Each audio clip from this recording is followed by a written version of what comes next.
ஆண்டவர் இரட்சகரமாக இயேசுவின் இனிதான நாமத்தினால் உங்களை வாழ்த்துகிறேன். இந்த நாள் நம்முடைய ஆவிக்குரிய சிந்தனைக்காக 1 சாமுவேல் 17 அதிகாரம் 42 வசனத்தை நான் வாசிக்கிறேன். பெலிஸ்தியன் சுற்றி பார்த்து தாவீதை கண்டு அவன் இளைஞனும் சௌந்தரியம் ரூபமான சிவந்த மேனியுமான இருந்தபடியால் அவனை அசட்டை பண்ணினான். கோலியாத் பெலிஸ்தியனுடைய தலைவனாக 2 யுத்த களத்தில் இருக்கிறான். மறுபக்கத்திலே சவுல் ராஜா நிற்க வேண்டும். ஆனால் அவரால் நிற்க திராணியற்று போனதினாலே தேவன் அவரை விட்டு விலகினதிலே பயந்து ஒழித்துக் கொண்டான். முழு இஸ்ரவேல் ஜனங்களும் பயந்து நடுங்கிக் கொண்டிருந்த காலம் ஒரு நாள் அல்ல, 40 நாட்கள் தொடர்ந்து சவால் விட்டுக் கொண்டிருக்கிறான். யாராவது ஒருவர் என்னை எதிர்த்து ஜெயிக்க முடியுமானால் நாங்கள் உங்களுக்கு அடிமையா இருக்கிறோம், இல்லாத பட்சத்தில் நீங்கள் எங்களுக்கு அடிமையாக வேண்டும் என்று அவன் சவால் விடும் பொழுதுதான் சின்ன பையனாக இருந்த தாவீது அந்த யுத்த களத்துக்குள் போகிறான். அவனை பார்க்கும் பொழுது கோலியாத் அசட்டை பண்ணுகிறான். நீ ஒரு சின்ன பையன், நீலாம் என்னத்தடா பண்ண போறான்னு சொல்லி அற்பமா எண்ணுகிறான். நடந்தது என்ன தெரியுமா? பெரிய ராஜாவாகிய சவுலால் சாதிக்க முடியாதவைகளை இந்த சின்ன பையன் தாவீது ஒரு சிறு குழான்களால் சாதித்து விடுகிறான். அதற்கு பின்பு நடந்த சம்பவம் தான் என்ன? ஜனங்கள் எல்லாம் பாடுகிறார்கள், சவுல் கொண்டது 1000, தாவீது கொண்டது 11000 சொல்லிட்டு தாவீதுடைய பேர் அப்படியே பிரபலமாகிவிட்டது. ஒரு சம்பவம் தாவீதை தேசங்களை தாண்டி உயர்த்தி விட்டது. ஆனால் அந்த தாவீதை அந்த கோலியாத் அற்பமா எண்ணினான். ஒருவேளை நீங்க அற்பமா எண்ணப்படலாம். உங்களுடைய ஃபேமிலி பேக்ரவுண்டை வச்சு, உங்களுடைய ஹைட் வெயிட்டை வச்சு, உங்களுடைய கலரை வச்சு, அல்லது உங்களுடைய படிப்பை வச்சு, செய்கிற பணிகளை வச்சு சோர்ந்து போயிடாதுங்க. இயேசுவை பிடிச்சுக்கிட்டீங்கன்னா போதும். எந்த இடத்துல அற்பமா எண்ணப்படுகிறீர்களோ அதே இடத்துல ஒரே ஒரு காரியத்தை கர்த்தர் உங்களுக்கு செய்யும்படியான வாய்ப்பு கொடுப்பாரு.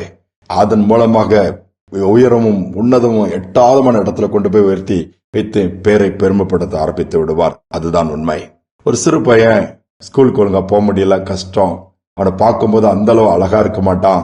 எல்லாரும் அவனை ஒரு மாதிரி அசட்டை பண்ணாங்க. விறக பொறுக்கி அதில் உள்ள காசு அவங்க குடும்பத்துல இது பண்ணி அப்படிதான் வாழ்ந்துட்டு இருக்கும்போது அவங்க வீட்டுல அவனை கற்றுக் கொடுத்தாங்க, ஃபர்ஸ்ட் ஆண்டவரை தேடு, ஒவ்வொரு நாளும் அவருடைய சமூகத்துக்கு போவதை மட்டும் நீ மறந்துடாதன்னு சொல்லிட்டு ஆண்டவரை பிடிச்சு கொள்ள, ஆண்டவரை சார்ந்து கொள்ள கற்றுக் கொடுத்துட்டாங்க. தொடர்ந்து அதை செய்தான். நடந்தது என்ன தெரியுமா? நாட்கள் போச்சுது. கஷ்டப்பட்டு ஏதோ அங்கங்க வேலை செய்து படிச்சு தேறி வந்தான். ஆண்டவர் அவனை பார்த்து, தன்னை சார்ந்து இருக்கிறத பார்த்து, மற்றவங்களாம் அவனை அற்பமா இருக்கிறதையும் பார்த்தாரு. ஏன் இந்த தம்பியை உயர்த்தக்கூடாதுன்னு உயர்த்த ஆரம்பித்தார். எந்த அளவுக்கு உயர்த்தினார் தெரியுமா? அமெரிக்காவின் ஜனாதிபதி போஸ்ட் உலகத்திலே பெரிய போஸ்ட், அந்த போஸ்டுக்கு உயர்த்தி விட்டார். அவர்தான் ஆபிரகாம் லிங்கன். யோசித்து பாருங்களேன். ஆரம்பம் அற்பமான ஆரம்பம், அசட்டை பண்ணப்பட்ட ஒரு நாட்கள் அது. ஆனா ஆண்டவர் அதை பார்த்துட்டு சும்மா இருக்கல.